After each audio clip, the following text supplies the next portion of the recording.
ariko nukuri ngiye narababaye. Imyaka 50 mfite ntago ari mike. Mbayeho mu by'ukuri umuturage ni byiza. Baratureberera turabyemera. Leta n'umubyeyi turanayikunda. Ariko se ibihumbi 90 byafata umuntu ufite abana 4 5 6 ngo tudoswite tubare none ahangaha nitukubone hano. Ubwo bumwohereje hehe? Babanje kunsenyera bwa mbere. Baramwe no muzasubiraho naturutse. Ariko nararibye nditegereza ukuntu bimeze. Ndibaza ese kuki umunyarwanda yagira ikibazo cy'esaha. Sindwana sinarwanya leta. Umuturage ni kwisonga. None se ko ari kwisonga bishoboka bite kandi ko yabaho gutya? Ahubwo se singiye guhita mpfa.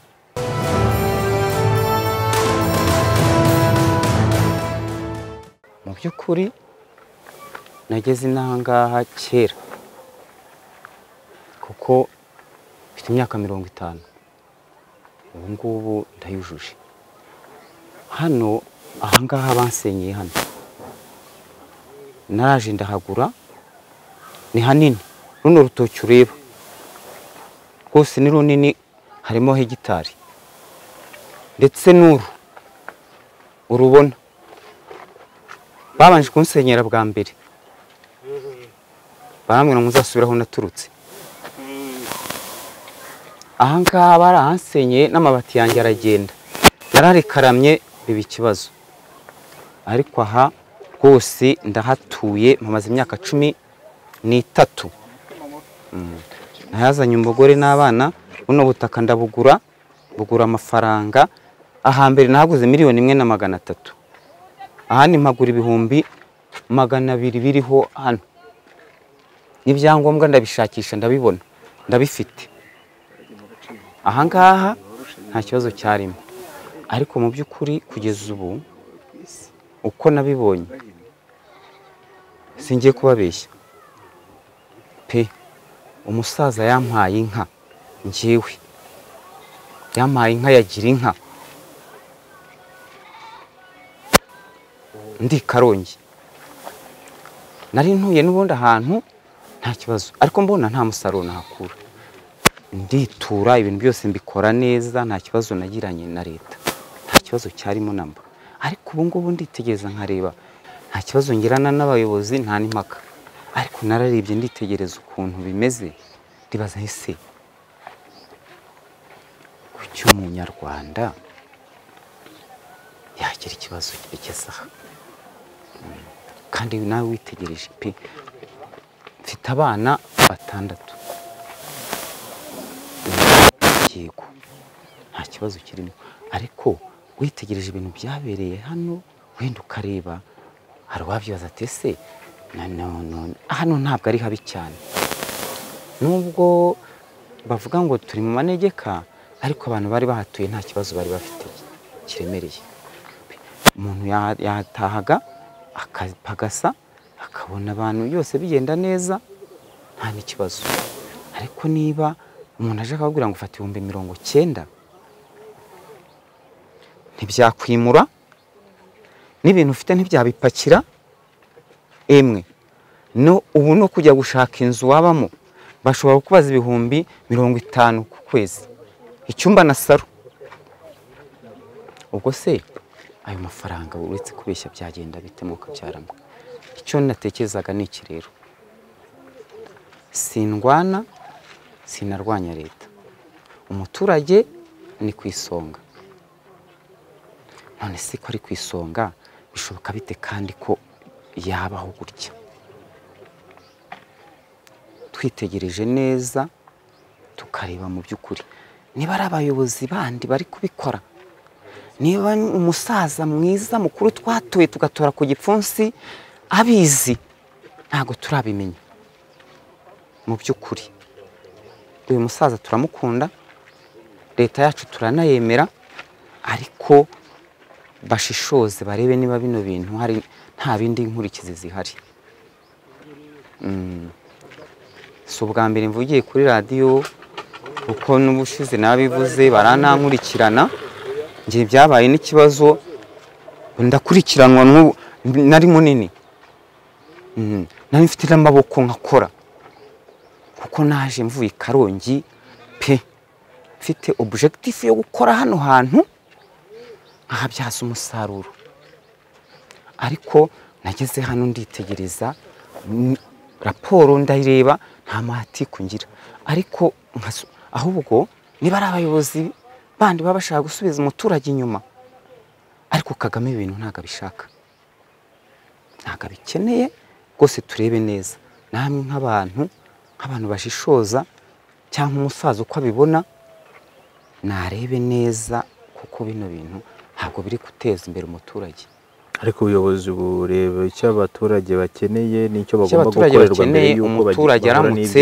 umva nk'ubwizi kuri wo kagira inkawe na Kagame abibone anabirebe ndi umunyarwanda wujuje ibyangombwa imyaka 50 mfite ntago ari mike mbayeho mu by'ukuri umuturage ni byiza baratureberera turabyemera leta n'umubyeyi turanayikunda ariko se ibihumbi 90 byafata umuntu ufite abana 4 5 6 ngo tudoswite tubare none ahanga nitukubone hano ubwo mwohereje bababwiraga yes ubwo bumwohereje hehe se ufasha abantu nka hano uhereye hano ukagera hepfo ko ari nka 300 abo bantu wabohereje ahantu wateguye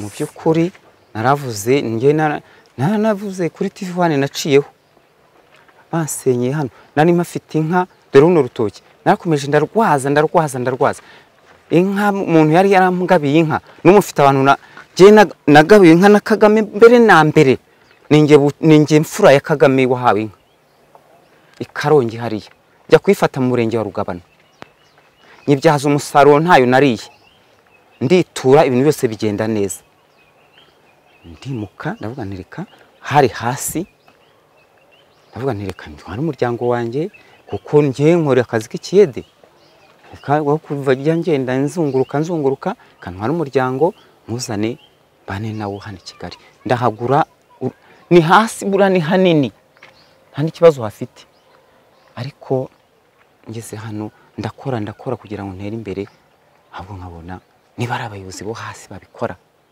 niba ari ku murenge niba bipfira ku karere niba bipfira hagana he ibyo bintu umusaza mu bimumbarize ngewe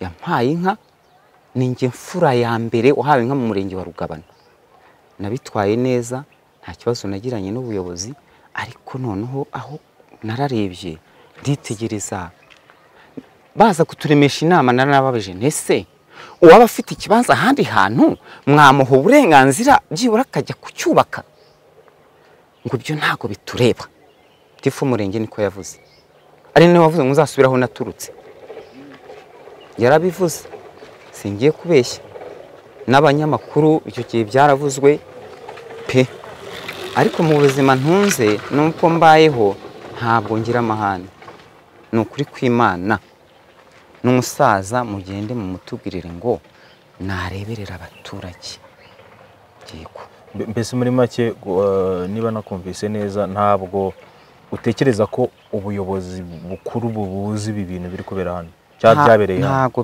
niba bunabizi byanze bikunze niba bituruka ku karere bigasubira hasi niba turuka muri ministeri bigasubira hasi ariko ntabwo wafata umuturage ngo mugire gutya ntabwo bishoboka Kagame ni umusaza dukunda ni umuyobozi twatoye neza nta kibazo tugirana nawe abaturage turanamukunda ariko bino bintu nibacukumbure barebe niba nta zindi nkurikizi cyangwa se niba nta bindi byihishe inyuma abantu bari n'abayobozi rega hari n'umuyobozi hari n'igihe n'abayobozi basanzwe bavumbika ibintu ukabona abaturage barahungabanye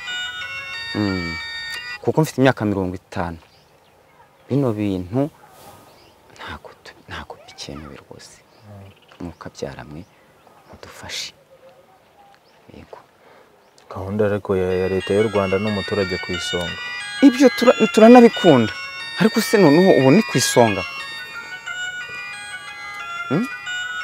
turebye neza ibihumbi 90 byagukura ahantu ukagenda ugakodeshamo inzu ugahita usambura n'abana n'umugore n'ibintu byose. Ibyo bintu biremewe? Mutubwirire umusaza areba abaturage, kuko hari n'abayobozi bano bayobozi barimo bari kugenda bamusesereza ahubwo bajomba mu bitakenewe. Je niko mbibona. Ubwo bari kumuvangira kuko ntago ntekereza ko uyu musaza ari we wafata abaturage bavuye hano bakagera hasi akavuga ngo nimuve hano mugende. Hana hana mufite yo kujya. Nkurikizi nta kintu ubonye, nta no kuvuga ati noneho abana 4-5 gendo bajyana aha mukabyara. Ariko isambu yawe urayifite iriya sambu rero n'ubundi utayituyeho cyangwa nta kintu yibyaza ubu nk'aha ngaha nta kintu nahasarura kugeza ubu. Kubera iki? Ari rura rutoki usanga igitoki bakijyanye, ari umwumbati nateyemo hariya ndahagera nkasanga n'abandi baragiye cyangwa se n'undi yabikuye. Ariko mu by'ukuri ni umujyi wa Kigali pe, turanabyemera birashoboka, ariko bareba aho berekeza umuturage ajye ku isonga nkuko twatoye umusaza tubikeneye. Umuturage ku isonga, ariko rwose mutureberere mubwire musaza nkuko mbivuze rwose abashe kureba n'abaturage. Nukuri ntago abaturage turanamukunda sampurusa twaranabikoze. Nukuri turanamukunda sampurusa, ariko nareberere umuturage ajye ku isonga nkuko babitubwiye. Uretse uracyakora akazi k'ikiyede? Ndashaje sinkigakora. Nk'ibuye ry'ibiro 30 sinaryikorera, 50 sinabyikorera. Ese wararyikoreraga? Cyane. Wari ufite imbaraga? Ntari umusurukazi. Zagiye? None se sindi gukura. Mu myaka 50 subunda ubu niba nari ntuye hano vuga nti umwana mfite abana bararyama bagasinzira, none ubu ngubu ngiye gutangira guhangana n'ubundi buzima nk'igihe nari mfite imyaka 18. Ubu ndi gusubira ahubwo singiye guhita mpfa. Yego. Niba tureberere neza umusaza rwose, niba hari undi muntu uri kubivanga bino bintu atureberere nk'abaturage. Mu myaka ngezemo rero nagabye inka 9. Inaha ngaha ngeze i Kigali namaze kuhagaba inka 3. Yego, kuko mbana n'abantu kandi neza nta kibazo kirimo, ariko nukuri kw'Imana nanjye narebye bino bintu bona ni ikibazo. Tubwire umusaza nitwa Ndagijimana Damiyane, mvuka mu murenge wa Rugabano, karere ka Karongi, aho bita ku Bucensha. Yego. Bakoze cyane. Bazakora strasment cyangwa ko mubiza abantu bize murabizi bagende bare ko hari umuntu wigeze mpemukira, ariko nukuri ngiye narababaye, byarambabaje mbura n'ukuntu mbigenza. Yego, kandi mu by'ukuri uyu musaza nta kibazo dufitanye mu rukundo n'umutekano, abantu baramukeneye, ariko abantu bari kuvoma ibindi bintu bakura ukuntu iterambere turarikeneye pe, ariko dukeneye ko n'umuturage atagira ikibazo. Mbese bakabimura bafite aho baberekeza. Ntitugire ikibazo kiremereye, umuturage ntarira amarira, umwana ntagire ikibazo, ku ishuri ntihabe impaka. Ejo hazaza umuturage agahora neza mukabyara. Ariko umusaza ahore ku isonga kandi areberera umuturage. Nuko murakoze.